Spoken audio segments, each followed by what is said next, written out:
말씀의 칼 15번 마귀의 일을 멸하려 나타난 예수라는 제목입니다. 요한일서 3장 7절로 8절. 자녀들아, 아무도 너희를 미혹하지 못하게 하라. 의를 행하는 자는 그의 의로우신 같이 의롭고 죄를 짓는 자는 마귀에게 속하나니 마귀는 처음부터 범죄함이니라. 하나님의 아들이 나타나신 것은 마귀의 일을 멸하려 하심이니라. 마귀의 일을 멸하려 나타난 예수라는 제목입니다. 하나님이 제일 미워하는 것은 마귀 일입니다. 하나님께서 마귀도 일할 수 있게 허락하는 것은 하나님의 일을 하는 자로서 충성과 진실을 보자는 것이었으나 인간들이 모두 마귀에게 먹힘을 당하는 것을 볼 때 하나님은 슬퍼하는 것보다도 마귀를 없애자는 진노가 있을 수밖에 없게 되었습니다. 이제 마귀의 일은 무엇인가 하는 데 대하여 본문은 가르치고 있습니다. 첫째, 범죄하도록 미혹하는 것입니다. 요한일서 3장 7절. 자녀들아, 아무도 너희를 미혹하지 못하게 하라. 의를 행하는 자는 그의 의리신 것 같이 의롭고. 인간이 미혹을 받는다는 것은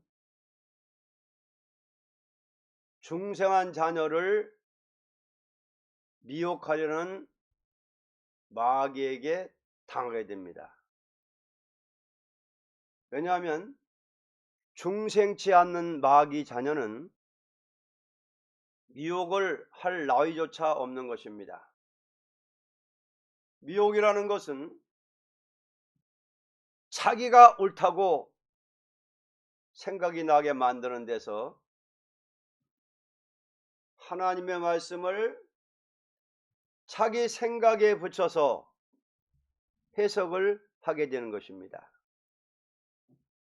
만약 어떤 사람이 믿음이라는 문제를 가지고 자기 어떤 주관적인 소욕에 붙인다면 믿음도 유혹의 믿음이 되는 것입니다. 둘째로, 의로운 일을 미워하는 일입니다. 요한일서 3장 12절. 가인같이 하지 말라. 저는 악한 자에게 속하여 그 아우를 죽였으니 어찐 연고로 죽였느냐. 자기 행위는 악하고 그 아우의 행위는 의로움이니라.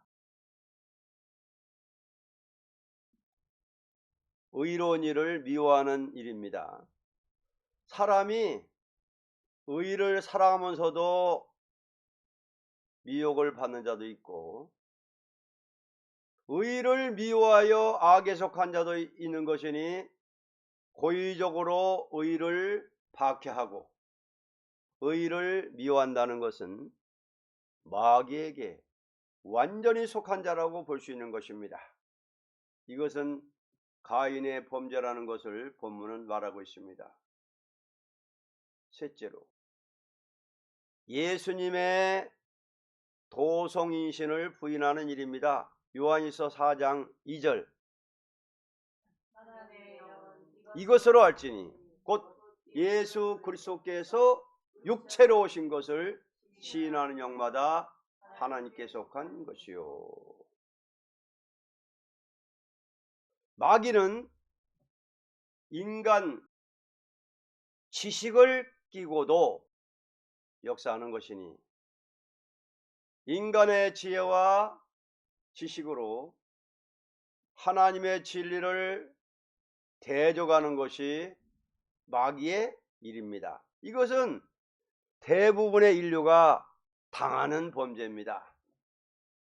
인간이 죄를 취급할 수 없고 정당화시키는 것이니 이것을 가리켜 흑암이라는 것입니다. 결론, 하나님의 아들 예수가 아니고는 마귀를 멸할 자는 인간에겐 전혀 없는 것입니다. 왜냐하면 죄를 짓는 자는 마귀에게 속했기 때문입니다. 마귀를 없애게 하는 일은 죄악의 권세를 깨트리는 속죄의 법으로만이 개인의 문제가 해결되는 것입니다. 그러므로 이날까지 주님이 나타나서 행하신 일은 각인의 중심 속에서 역사하는 마귀 역사를 없애는 것뿐이었습니다. 그러나 구름 타고 다시 올 때 전 세계의 인류를 미혹하던 마귀를 없애는 반면에 그때까지 회개치 않고 마귀에게 속하여 사는 자는 전멸되고 말 것입니다. 다시 말하면 첫째, 인격을 이루기 위한 것이요. 둘째, 새 시대를 이루기 위한 것입니다. 계시록 20장 1절로 3절. 또 내가 보매 천사가 무저갱 열쇠와 큰 쇠사슬을 그 손에 가지고 하늘로서 내려와서 용을 잡으니 곧 옛뱀이요 마귀요 사단이라. 잡아 1,000년 동안 결박하여 무저갱에 던져 잠그고 그에 임봉하여 1000년이 차도록 다시는 만국을 미혹하지 못하게 하였다가 그 후에는 반드시 잠깐 놓이리라.